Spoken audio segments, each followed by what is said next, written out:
There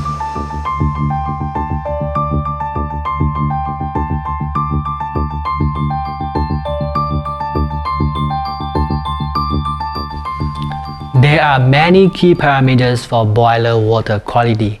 Perhaps the most important is pH measurements.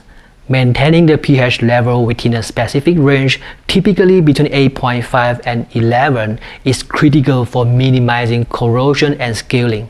Conductivity indicates the concentration of dissolved ions and should be kept below specific limits to ensure proper boiler operation.